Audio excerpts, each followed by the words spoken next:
Antes de iniciar en sí la predicación, me veo obligado a hacer un contexto de lo que la epístola a los Romanos enseña y dónde nos encontramos en el estudio de la epístola. Nosotros estamos en la enseñanza número 48 en este momento de la epístola a los Romanos y quiero hacer un rápido resumen, un muy rápido, micro resumen de lo que la epístola enseña. El apóstol Pablo empieza la epístola a los Romanos con un saludo a la iglesia de Roma, iglesia a la cual él no conoce y que les expresa el deseo de ir a visitarlos. En el versículo 16 y 17 del primer capítulo, el apóstol Pablo presenta lo que va a ser el tema de la epístola: la justificación por la fe, el bendito evangelio de nuestro Señor Jesucristo, que es por fe y para fe, de principio a fin. Y a partir del versículo 18 del capítulo 1 hasta el capítulo 3, versículo 20, el apóstol Pablo presenta el por qué es necesario el evangelio de Dios. Es decir, presenta la condición en la que se hallan todos los hombres, tanto judíos como gentiles, están destituidos de la gloria de Dios. A partir del versículo 21 del capítulo 3 hasta el final del capítulo 3, es decir, el versículo 28, el apóstol Pablo presenta el don de Dios, la persona y obra de nuestro Señor Jesucristo, el único medio por el cual el hombre puede ser aprobado, justificado por Dios. En el capítulo 4 el apóstol Pablo presenta que esta verdad de ser aprobados por Dios, justificados por Él, solamente por la fe en Jesús, no es una novedad del Nuevo Testamento, sino que trayendo como ejemplo a Abraham y David muestra que esa ha sido la manera en que siempre el hombre ha sido justificado, aprobado por Dios. En el capítulo 5 inicia un tema muy importante dentro de la epístola, que son los beneficios que se reciben en torno a la obra de nuestro Señor Jesucristo. Este capítulo tiene la intención de que el creyente tenga la plena seguridad de su salvación después de presentar esos beneficios, esos frutos que trae la obra de nuestro Señor Jesucristo, que ahora voy a leer. En el capítulo 5, en la segunda parte, nos presenta el por qué debemos estar seguros de nuestra salvación, porque ahora estamos en Cristo. Dios nos ve a través de Cristo, ya no estamos representados por Adán. En el capítulo 6 y 7 es como una especie de paréntesis de ese tema que ha iniciado a tocar en el capítulo 5. Un paréntesis necesario en torno a evitar malos entendimientos de lo que significa ser aprobado solamente por la fe en la persona del Señor Jesús. En el capítulo 6 nos indica que nosotros ya, aunque somos aprobados por el Señor a través de la fe en el Señor Jesucristo, por Dios a través de la fe en el Señor Jesucristo, no significa que nuestra vida deba vivirse de cualquier manera, no, sino que ahora, libres del poder del pecado, debemos vivir para la gloria de Dios. En el capítulo 7 entonces presenta esa incapacidad del hombre fuera de la acción del Espíritu Santo de poder someterse a la ley de Dios. Y en el capítulo 8, él retoma el tema que ha iniciado en el capítulo 5, mostrando los beneficios, los frutos que el creyente ha recibido por la obra de Cristo y por la aplicación del Espíritu Santo. Al principio del capítulo 8 él dice o nos enfatiza que ahora tenemos la convicción de haber sido justificados, de haber sido aprobados por Dios. Él dice: ninguna condenación hay para los que están en Cristo Jesús. También nos enseña que uno de los frutos de la obra de nuestro Señor Jesucristo y esa aplicación del Espíritu Santo es que ahora tenemos el poder de mortificar, de hacer morir nuestra naturaleza pecaminosa, nuestra santificación. Él dice en el versículo 6 del capítulo 8, porque el ocuparse de la carne es muerte, pero el ocuparse del Espíritu es vida y paz. También nos enseña dentro de esos frutos que toca al inicio del capítulo 8 de Romanos, que nosotros tenemos ahora la plena certeza de sabernos hijos de Dios. Él dice en el versículo 16, el Espíritu mismo, el Espíritu Santo, da testimonio a nuestro espíritu de que somos hijos de Dios. Y como si eso fuera poco, de todas esas bendiciones que presenta el apóstol Pablo al inicio del capítulo 8 por la obra del Espíritu Santo, nos dice que nosotros ahora tenemos la certeza de ser herederos de Dios y coherederos con Cristo de ese reino bendito, de ese reino glorioso. En síntesis, lo que hace el apóstol Pablo es mostrarnos la plena certeza de nuestra salvación. Esa ha sido la intención del apóstol Pablo desde el capítulo 5, que ahora retoma en el capítulo 8, la certeza de nuestra salvación. Ahora, ese tema de la certeza de nuestra salvación, que el cristiano esté plenamente seguro de que se es salvo porque está en Cristo, es fundamental en torno a la vida cristiana, porque es la base, es el soporte, es el fundamento para poder entonces vivir todo lo que hagamos para la gloria de Dios, como una respuesta de amor a su bendita gracia. Nosotros en el inicio del capítulo 5, quiero que veamos lo que el apóstol Pablo ha dicho en los primeros 2 versículos. Él ha dicho: justificados pues por la fe, tenemos paz para con Dios por medio de nuestro Señor Jesucristo, por quien también tenemos entrada por la fe en esta gracia, en la cual estamos firmes y nos gloriamos en la esperanza de la gloria de Dios. Ese ha sido el interés de Pablo desde el capítulo 5, que retoma entonces en el capítulo 8, mostrando todas esas bendiciones que ahora poseemos y que ahora expuse. Ahora, tenemos una plena certeza de nuestra salvación, de lo que somos y hemos recibido por la obra de nuestro Señor Jesucristo. Pero si en este momento alguien observara nuestra vida, muy seguramente podría llegar a decir: pero no parece que tuvieses paz con Dios, o realmente no pareces que fueses un hijo de Dios. Y esto porque las diferentes aflicciones que llegan a nuestra vida parecieran contradecir esas declaraciones que el apóstol Pablo ha dado al inicio del capítulo 8. Una vez más la recuerdo, él dice que ahora tenemos la plena seguridad de que somos hijos de Dios, coherederos con Cristo, que ninguna condenación hay para nosotros. Pero si alguien viera nuestra vida ahora y mirara esas diferentes aflicciones por las cuales pasamos, podría llegar a pensar que no es muy diciente ese hecho de que tenemos realmente somos poseedores de esas bendiciones que el apóstol Pablo ha expuesto. El cristiano, mis amados hermanos, sufre enfermedad, problemas económicos, tragedias, la muerte de seres amados. El cristiano sufre su propia muerte de la misma manera que sufre el impío todas estas situaciones. Así que, ¿cuál es la diferencia? Podría llegar a preguntarse alguien. Es más, podríamos afirmar que el cristiano sufre más que el impío. Y esto debido a que vivimos en un sistema totalmente contrario a los valores que nosotros profesamos.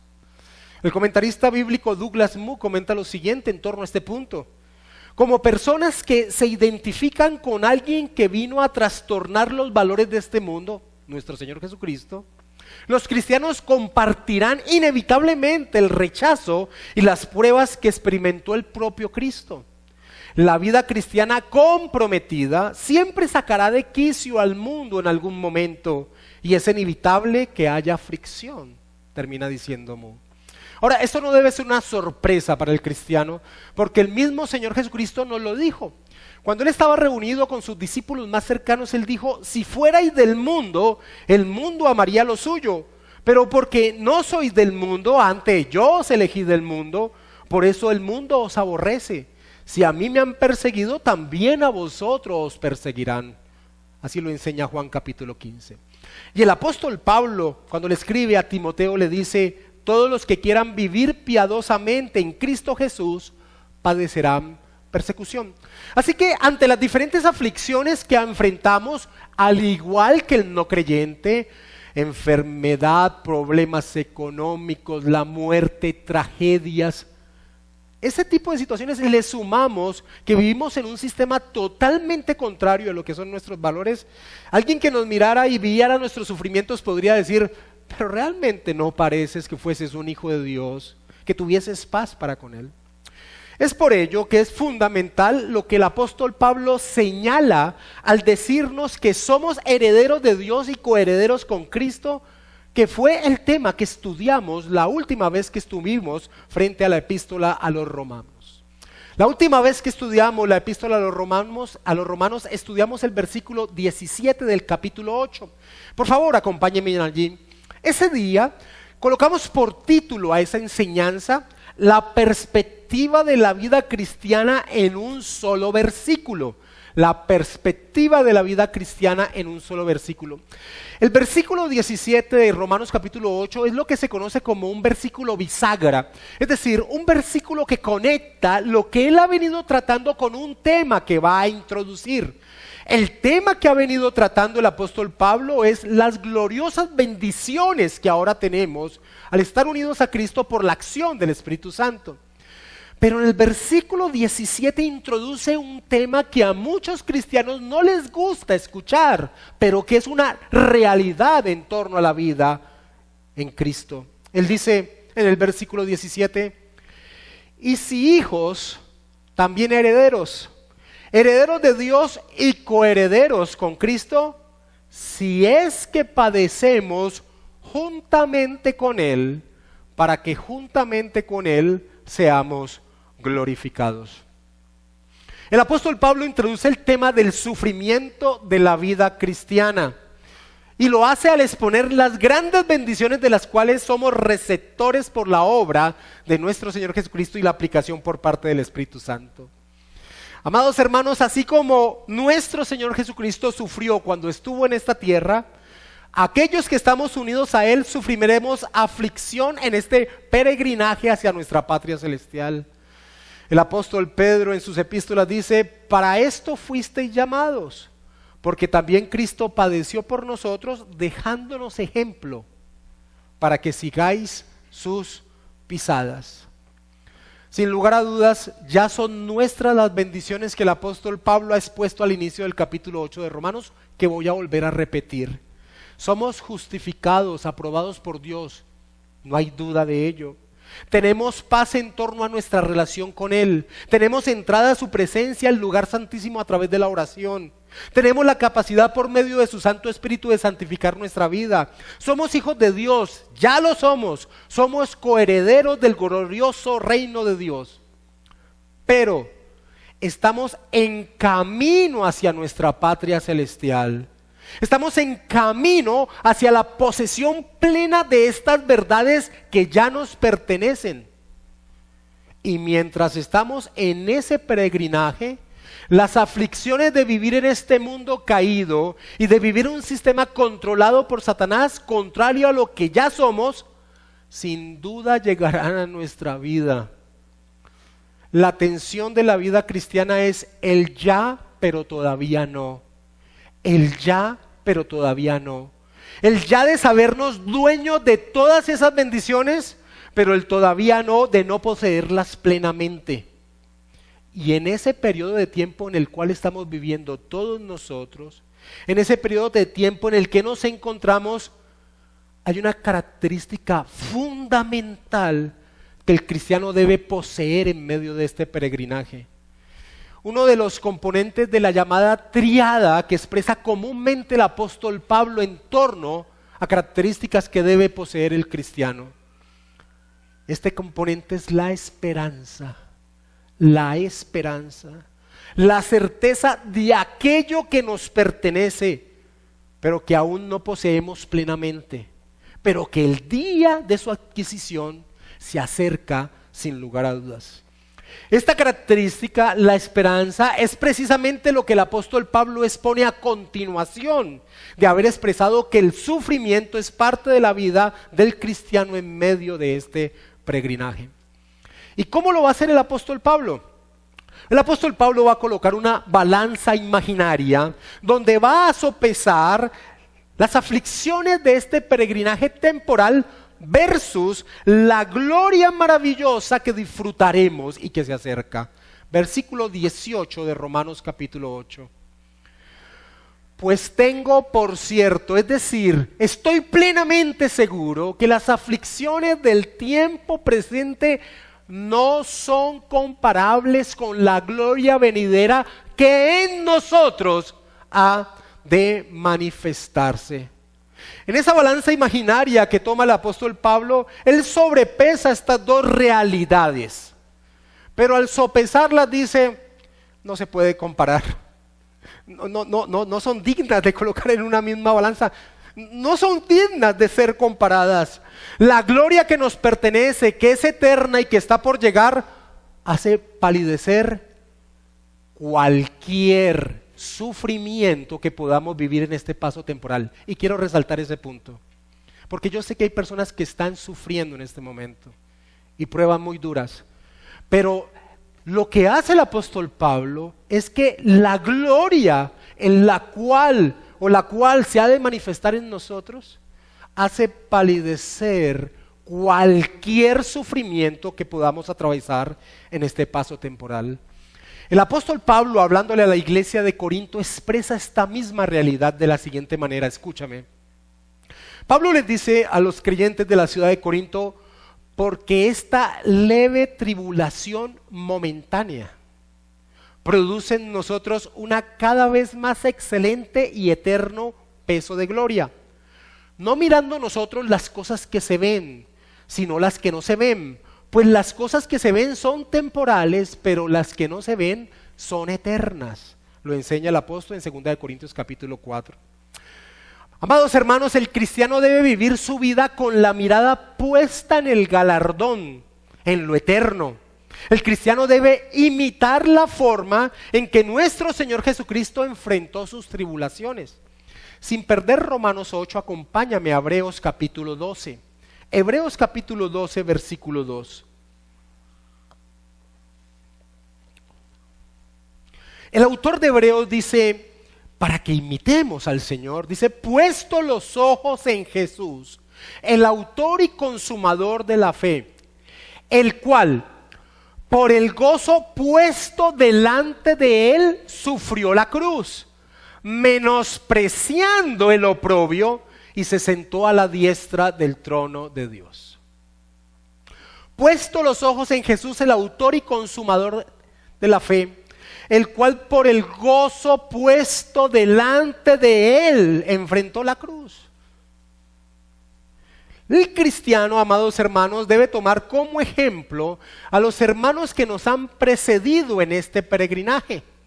Ahí, en un capítulo anterior de Hebreos, en Hebreos capítulo 11, versículo 24 al 26, se nos presenta como ejemplo a Moisés, el cual dice lo siguiente: por la fe, Moisés, hecho ya grande, rehusó llamarse hijo de la hija de Faraón, escogiendo antes ser maltratado con el pueblo de Dios que gozar de los deleites temporales del pecado, teniendo por mayores riquezas el vituperio de Cristo que los tesoros de los egipcios, porque tenía puesta la mirada en el galardón.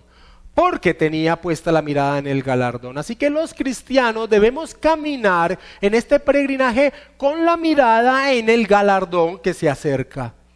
Regresando a Romanos capítulo 8, volvemos a enfatizar el versículo 18.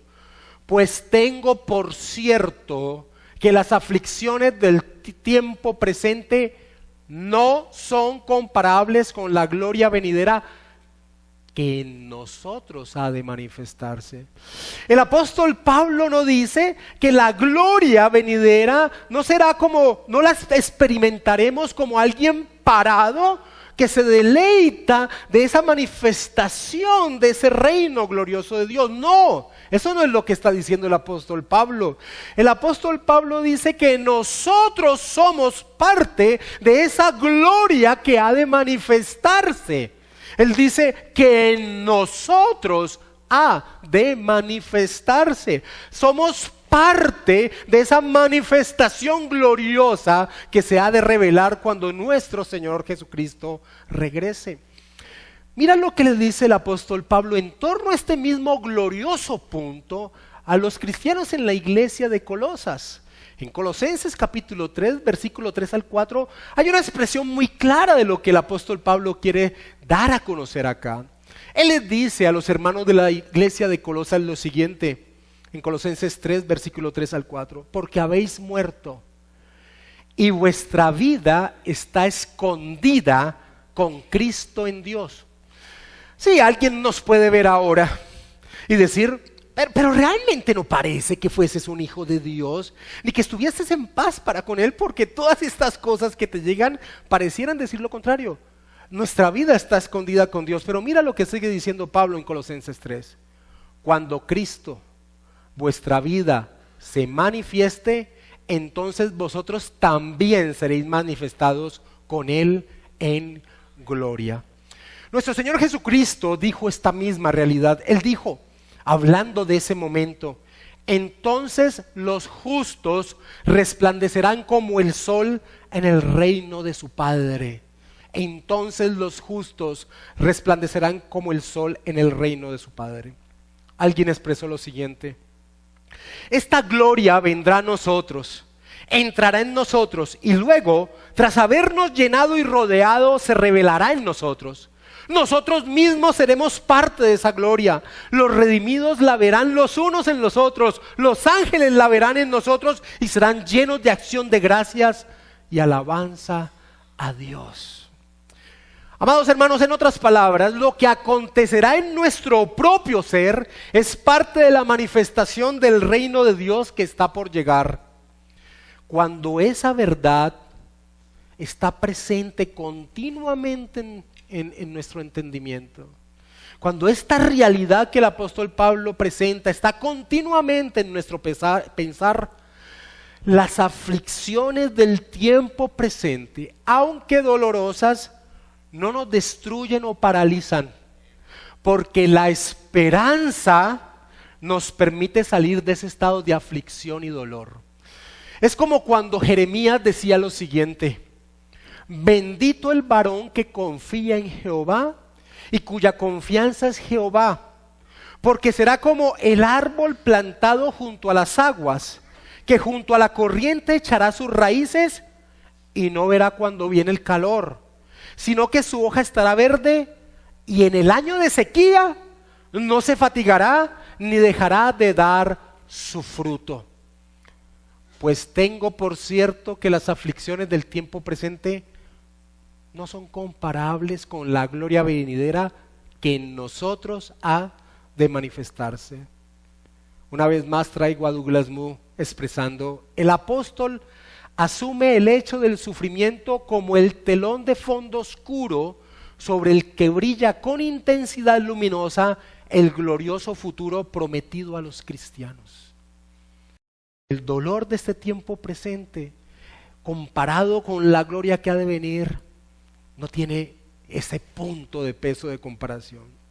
Y para mostrar la potencia, lo glorioso de aquello que está por llegar, para que entendamos lo maravilloso que viviremos, el apóstol Pablo entra a señalar que la misma creación anhela dicho momento.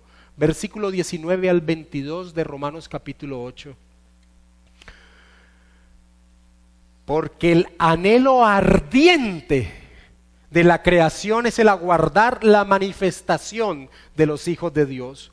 Porque la creación fue sujetada a vanidad, no por su propia voluntad, sino por causa del que la sujetó en esperanza. Porque también la creación misma será libertada de la esclavitud de corrupción a la libertad gloriosa de los hijos de Dios. Porque sabemos que toda la creación gime a una y aún está con dolores de parto hasta ahora. Pablo hace algo que era común en el pensamiento judío: personificar a la creación. Es decir, hablar como si la creación inanimada, valles, árboles, ríos, como si fuesen una persona. Por ejemplo, cuando uno lee el Salmo capítulo 96, versículo 12, uno encuentra esta forma literaria que utilizaban los judíos: regocíjese el campo y todo lo que está en él. Entonces todos los árboles del bosque rebosarán de contento. O el Salmo 98, versículo 8: los ríos batan las manos, los montes todos hagan regocijo. Pues el apóstol Pablo entra a hablar aquí de esa misma manera, es decir, hablando como si esa creación inanimada, estoy hablando de la creación exceptuando a los seres morales, esa creación se gozara, estuviera atenta de la llegada de ese día. Y es maravilloso ver cómo el apóstol Pablo presenta esa ansiedad que tiene la creación de que llegue ese día. Cuando nuestra versión Reina Valera traduce porque el anhelo ardiente de la creación, Literalmente lo que está expresando el apóstol Pablo es que la creación está de puntitas sobre sus pies, con el cuello estirado, mirando la llegada de aquello que anhela y que está por venir. Es como cuando vamos al encuentro de alguien o algo que anhelamos. Y vamos, por ejemplo, al aeropuerto o vamos a un centro comercial a encontrarnos con alguien y parece que estamos tan deseosos de hallar la mirada, hallar aquello que queremos encontrar de aquella persona que levantamos nuestra mirada y nuestro cuello y miramos una y otra vez. Esa es la imagen que trae el apóstol Pablo cuando se expresa porque el anhelo ardiente de la creación. ¿Por qué la creación tiene ese anhelo ardiente? La creación anhela dicho momento porque ella misma será libertada de la condición en la que se halla actualmente. El apóstol Pablo nos dice que ella está, dice versículo 20 del capítulo 8, la creación está sujetada a vanidad. Una mejor traducción es, está frustrada. Recuerden que hay una personificación de la creación, ¿no? La creación está frustrada. Pablo utiliza la misma palabra que el escritor de Eclesiastés utiliza cuando dice vanidad de vanidades, es decir, sin sentido. La creación anhela dicho momento porque ahora en su estado actual está incapacitada de expresar lo gloriosa que era cuando fue creada. Y esto porque su existencia está vinculada con aquel que es el pináculo de la creación de Dios, el hombre. Y cuando el hombre cayó en pecado, ella fue sujetada al mismo dicho estado caído. John Murray, el conocido profesor de teología del siglo pasado, del seminario Westminster, decía que este pasaje de Romanos capítulo 8, versículo 19 en adelante, es la mejor exégesis de Génesis capítulo 3, versículo 17 al 19, al cual quiero que vayamos. Génesis capítulo 3, versículo 17 al 19.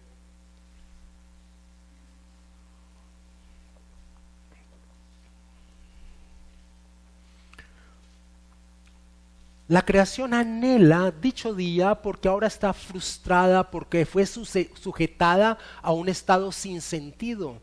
Dice Génesis capítulo 3, versículo 17 al 19, y al hombre dijo, y esto es cuando el hombre ha caído y Dios trae entonces las consecuencias de esa caída. Y al hombre dijo, por cuanto obedeciste a la voz de tu mujer y comiste del árbol que te mandé diciendo, no comerás de él, maldita será la tierra por tu causa. Con dolor comerás de ella todos los días de tu vida. Espinos y cardos te producirá y comerás plantas del campo. Con el sudor de tu rostro comerás el pan hasta que vuelvas a la tierra, porque de ella fuisteis tomado, pues polvo eres y al polvo volverás. Mis amados hermanos, la tierra, la creación, con todo y lo hermosa que es, no es lo maravillosa que fue antes de que el hombre cayera en pecado y que por cuya causa Dios la maldijo. Una vez más regresamos a Romanos 8, versículo 20. Porque la creación fue sujetada a vanidad, es decir, está frustrada, no por su propia voluntad, sino por causa del que la sujetó en esperanza. La creación, con todo y lo maravilloso que ahora es violenta contra el hombre. Sequías, terremotos, huracanes, tornados, hambrunas, virus, pestes mortales que barren con poblaciones enteras. Pero ella no fue creada con ese propósito. Este fue el propósito por el cual fue creada todo lo que existe, la tierra y todo el universo. La creación fue, perdonen la redundancia, creada para proporcionar al hombre todo lo necesario para que éste pudiese con potencia ser el máximo resplandor del glorioso Dios que lo creó. Ella fue creada para proporcionar al hombre todo lo necesario para que éste pudiese con potencia ser el máximo resplandor del glorioso Dios que lo creó. Pero eso no es lo que expresa ahora la creación.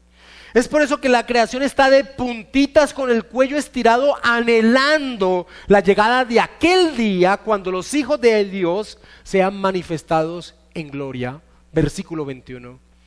porque también la creación misma será libertada de la esclavitud de corrupción a la libertad gloriosa de los hijos de Dios.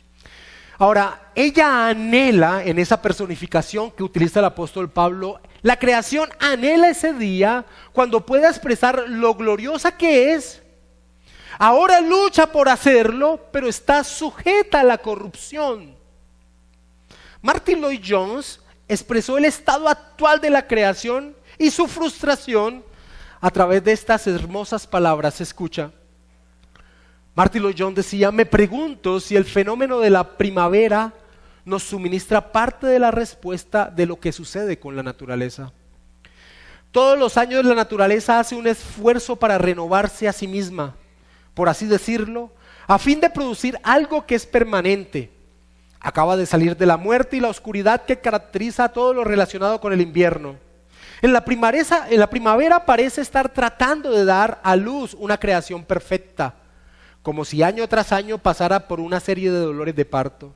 No obstante, a pesar de sus esfuerzos, no lo logra, porque la primavera conduce únicamente al verano y a su vez el verano conduce al otoño y el otoño otra vez al invierno. La pobre y vieja naturaleza trata todos los años de sobreponerse a la vanidad, el principio de muerte, descomposición y desintegración que opera en ella. El problema es que nunca puede hacerlo y cada vez que lo intenta fracasa.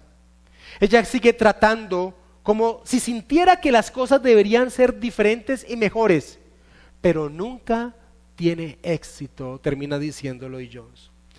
Pues, amados hermanos, cuando los hijos de Dios sean manifestados en gloria, la creación será libertada de su corrupción actual y libremente podrá ser lo que antes de la caída del hombre era. Ahora, ¿te imaginas si ahora en este estado de frustración y corrupción podemos disfrutar mucho de ella? ¿Te imaginas lo que está por venir? Pues esa es la intención que tiene el apóstol Pablo, hacer entender lo glorioso que está por llegar, para que lo anhelemos y vivamos con dicha esperanza, imitando a la creación misma, con la cabeza estirada y de puntitas de pies, anhelando la llegada de dicho momento. Cuando llegue dicho día, no existirán más virus ni bacterias que nos enfermen. La naturaleza misma no nos sorprenderá con su potencia en contra nuestra. No, por el contrario, en ese día la armonía entre una creación que se da en favor del hombre y el hombre siendo un maravilloso mayordomo, será la relación que exista. Los profetas así hablaban: morará el lobo con el cordero, y el leopardo con el cabrito se acostará. El becerro y el león y la bestia doméstica andarán juntos, y un niño los pastoreará. La vaca y la osa pasarán, sus crías se echarán juntas, y el león con el buey comerá paja. Y el niño de pecho jugará sobre la cueva del áspid, y el recién destetado extenderá su mano sobre la caverna de la víbora. No harán mal ni dañarán en todo mi santo monte, porque la tierra será llena del conocimiento de Jehová como las aguas cubren el mar. Amados hermanos, ¿cómo anhela la creación dicho día? ¿Y sabes por qué lo anhela? ¿Sabes por qué tiene esa esperanza? Porque en esa personificación que hace el apóstol Pablo, cuando ella fue sujetada a esa frustración, ella escuchó que Dios le decía al hombre que vendría uno de la mujer que destrozaría las consecuencias del pecado. El protoevangelio. El Génesis 3:15 está en la memoria del apóstol Pablo cuando escribe estas líneas en Romanos capítulo 8. La creación escuchó esas buenas nuevas y desde ese momento estira su cuello anhelando la llegada de aquel día. Lee el versículo 20 del capítulo 8. Porque la creación fue sujetada a vanidad, no por su propia voluntad, sino por causa del que la sujetó, en esperanza.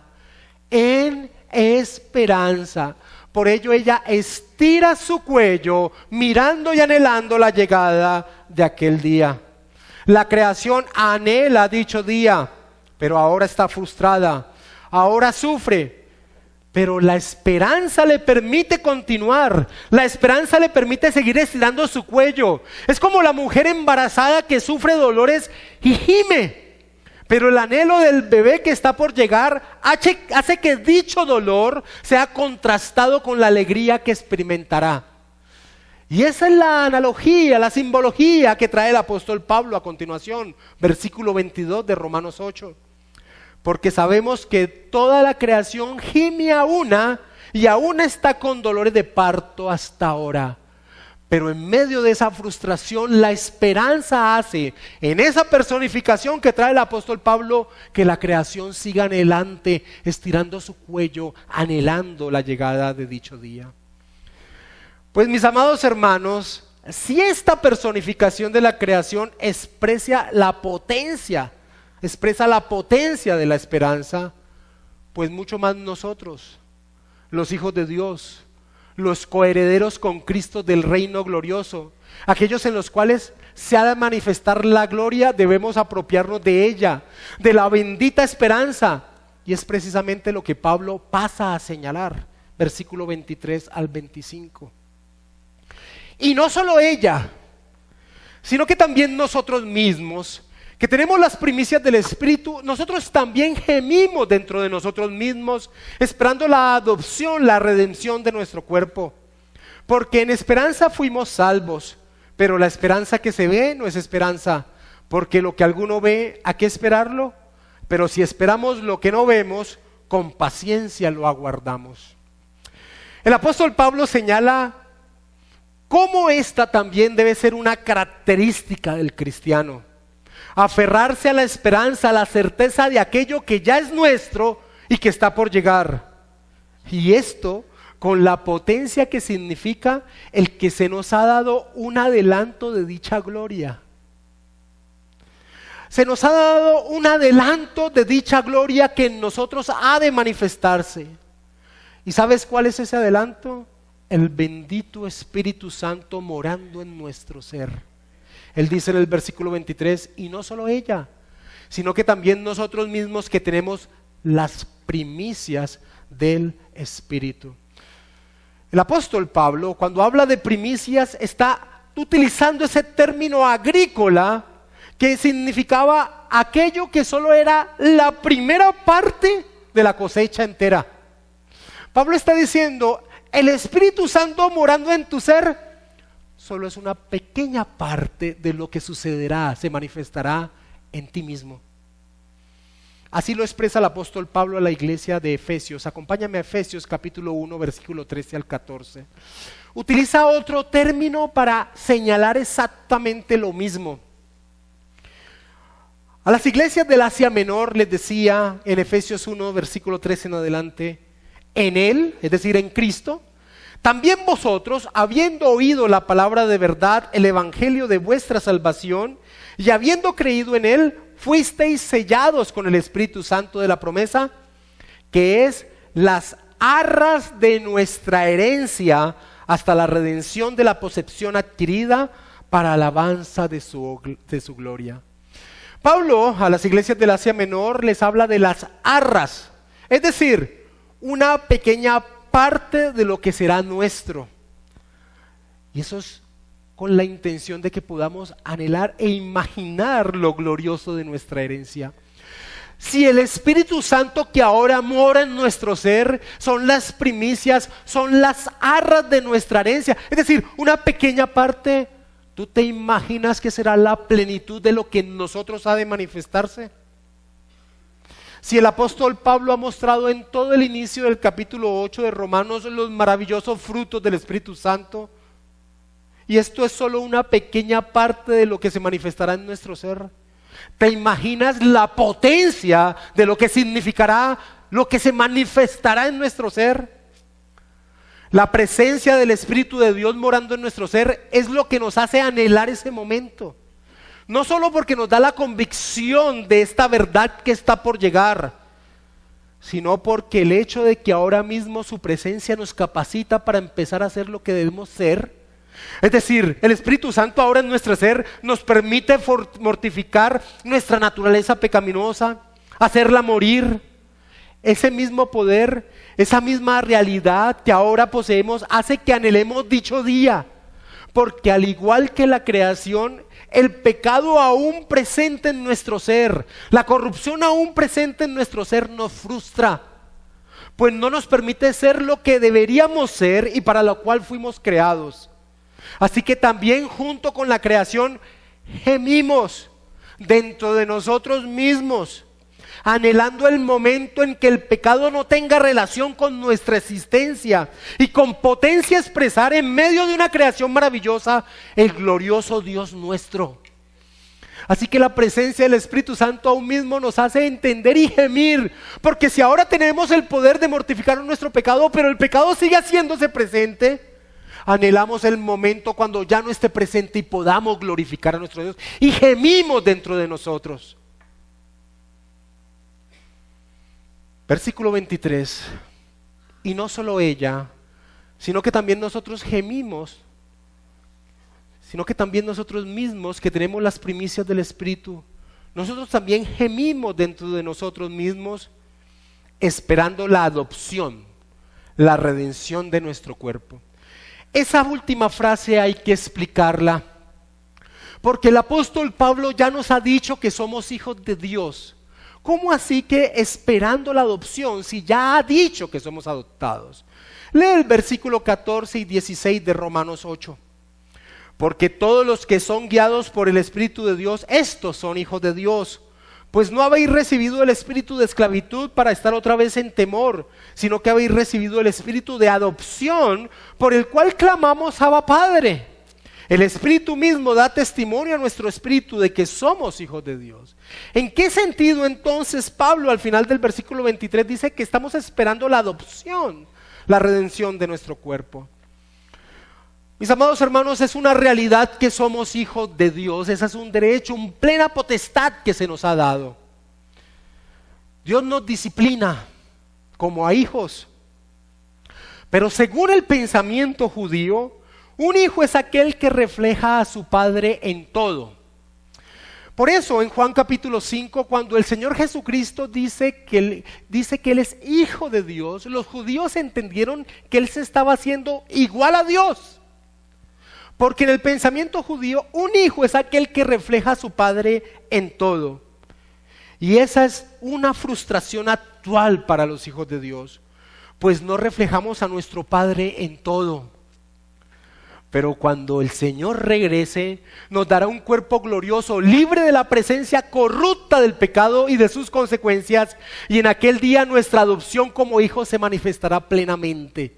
Por eso lo anhelamos ese día. El Espíritu Santo hace que anhelemos ese día. El apóstol Juan en su primera epístola escribía: amados, ahora somos hijos de Dios y aún no se ha manifestado lo que hemos de ser, pero sabemos que cuando Él se manifieste seremos semejantes a Él, porque le veremos tal como Él es, decía el apóstol Juan en la primera epístola capítulo 3 versículo 2. Ahora no sé si ven lo que hace el apóstol Pablo. El apóstol Pablo lo que hace es coger tu rostro abatido por las tribulaciones que ahora enfrentamos y te levanta la mirada hacia la gloria que vas a experimentar. Porque lo presente y visible solo puede entenderse a la luz de lo futuro e invisible. Y por eso el apóstol Pablo expone la verdad de la potencia de la esperanza que los cristianos debemos tener siempre presente, recordándote que has sido salvo en esperanza. Es decir, con la convicción que aunque glorioso es ya lo que has recibido, la aprobación de parte de Dios, tener una relación de paz con Él, saberte hijo de Dios, saberte heredero de su reino, a pesar de todo esto, todavía no disfrutas de la plenitud de ello, que está por llegar y que con dicha certeza debes caminar tu vida en Cristo, con la mirada puesta en el galardón. Romanos 8:24. Porque en esperanza fuimos salvos, pero la esperanza que se ve no es esperanza, porque lo que alguno ve, ¿a qué esperarlo? Y este pasaje es muy importante, porque Este pasaje nos enseña que nuestra salvación siempre ha tenido el componente de la esperanza, es decir, el entendimiento que no hemos recibido la plenitud que estamos por recibir. Una vez más traigo a Douglas Moo. Él dice: la esperanza es una parte inevitable de la vida cristiana. Fuimos salvos en esta esperanza, es decir, la esperanza ha sido una parte de nuestra salvación desde el tiempo de nuestra conversión. La naturaleza misma de la esperanza implica que esperamos algo que ahora no vemos. Dios nos ha prometido gloria, una gloria que ya existe en el cielo para nosotros, pero no podemos verla, oírla ni saborearla. Sencillamente hemos de esperarla. Así que, amados hermanos, con la esperanza como bandera en nuestro peregrinar, avanzamos pacientemente, versículo 25. Pero si esperamos lo que no vemos, con paciencia lo aguardamos. Y esa paciencia también se puede traducir con tenacidad, con valentía lo aguardamos. Amados hermanos, toda esta sección es un ejemplo de lo que significa estar viviendo entre los tiempos, entre las presentes dificultades y el futuro destino, entre el ya y todavía no, entre los sufrimientos y la gloria. Y en esta tensión, la actitud cristiana correcta es la de esperar. Esperar con gran expectativa, esperar con constancia, recibiendo firmes las pruebas que van a llegar. Ahora, ¿cuál es la aplicación de toda esta enseñanza del apóstol Pablo? Pues es clara. Es una verdad de la cual todos los cristianos de todos los tiempos debemos echar mano. La esperanza es una parte vital de la vida cristiana, así como la fe y el amor, los otros dos componentes de esa triada que el apóstol Pablo expone una y otra vez. Fe, esperanza y amor. Y en este peregrinaje, en este tiempo, la esperanza es un componente vital de la vida cristiana. Así que es clara la aplicación. Debemos tener puesta la mirada en el galardón. Ahora, tristemente debo decir que al día de hoy Satanás se ha introducido en medio de la iglesia de Jesucristo, y esta doctrina gloriosa de haber sido salvados en esperanza ha sido destruida de una forma muy astuta. Porque como dice Pablo en el versículo 24, ¿cómo puede uno esperar lo que ya tiene o piensan que ya tienen? No hay un anhelo por la gloria prometida y por lo tanto el cristiano gime muy poco dentro de sí. Me explico. Muchos falsos maestros presentan un cristianismo fantástico de existismo temporal y presente. Ven a Cristo y para de sufrir. Es uno de los eslogans comunes que tú puedes encontrar en las afueras de muchas supuestas iglesias cristianas evangélicas. Es posible ser feliz. Tu mejor vida ahora. Todo tipo de expresiones como esta lo que hacen es mostrar cuál es el fundamento que están presentando un falso evangelio que quita la esperanza porque presentan un exitismo temporal como el significado de la vida cristiana. No enfermedad, no problemas financieros, vida en victoria. Lo contrario es una muestra de falta de fe o de pecado oculto, o posiblemente de una maldición generacional la cual hay que cortar. Todo este tipo de mensajes que presentan un falso evangelio centrado en este peregrinaje temporal hace que las personas no coloquen su mirada en aquello que está por llegar. Y como al final de cuentas así declaren, zapateen, griten, salten, hagan lo que quieran, la enfermedad, los problemas financieros, los accidentes, las catástrofes llegan a la vida del cristiano, terminan confundidos y sin la capacidad de levantar su mirada hacia el verdadero galardón prometido. Y muchos se alejan decepcionados por causa de un falso evangelio. Así que este tema que ha traído el apóstol Pablo es de vital importancia en la vida cristiana. Fuimos salvos en esperanza. Fuimos salvos en esperanza. Sufriremos, llegará la muerte de un ser amado. Y en ese momento, si tú no has fundamentado tu vida en la bendita gloria que va a llegar, no vas a sobrepasar ese día.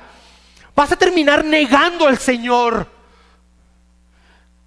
Ese es el peligro del maldito evangelio de la prosperidad. John Stott dice: algunos cristianos se sienten tan arrastrados por el entusiasmo que casi intentan forzar la mano de Dios. Están decididos a experimentar todo ahora mismo, incluso lo que todavía no está a nuestra disposición. Ansiosos por salir del doloroso presente de sufrimiento y gemir, hablan como si la resurrección de nuestros cuerpos ya se hubiese dado y como si el cuerpo ya no debiera estar sujeto a la debilidad, enfermedad, dolor y deterioro. Pero semejante impaciencia es una forma de vanidad, dice Stott. Es rebelarse contra el Dios de la historia, quien desde luego ha actuado en forma indiscutible por nuestra salvación y quien con absoluta seguridad completará cuando Cristo venga lo que ha comenzado. Pero, dice Stott, Dios se rehúsa a aceptar que se lo apresura a cambiar el esquema que ha preparado, simplemente porque a nosotros no nos guste tener que seguir esperando y gimiendo. Dios nos proporciona una paciente ansiedad y una ansiosa paciencia con el propósito de que podamos esperar que sus promesas se cumplan. Fuimos salvos en esperanza. Amados hermanos, en la vida cristiana es necesario un sano equilibrio en el que nuestra alegría por las muchas bendiciones que ya poseemos se ponga lado a lado con nuestra frustración por nuestros dolores, tribulaciones y fracasos. Y por tanto anhelemos de que llegue ya ese día en el que ya nunca el dolor y el fracaso estén presentes. Amados hermanos, mientras peregrinamos hacia ese glorioso día y el sufrimiento y la aflicción lleguen a tu vida, levanta tu mirada hacia lo que está por venir, porque tenemos por cierto que las aflicciones del tiempo presente no son comparables con la gloria venidera que en nosotros ha de manifestarse. Vamos a orar, amados hermanos.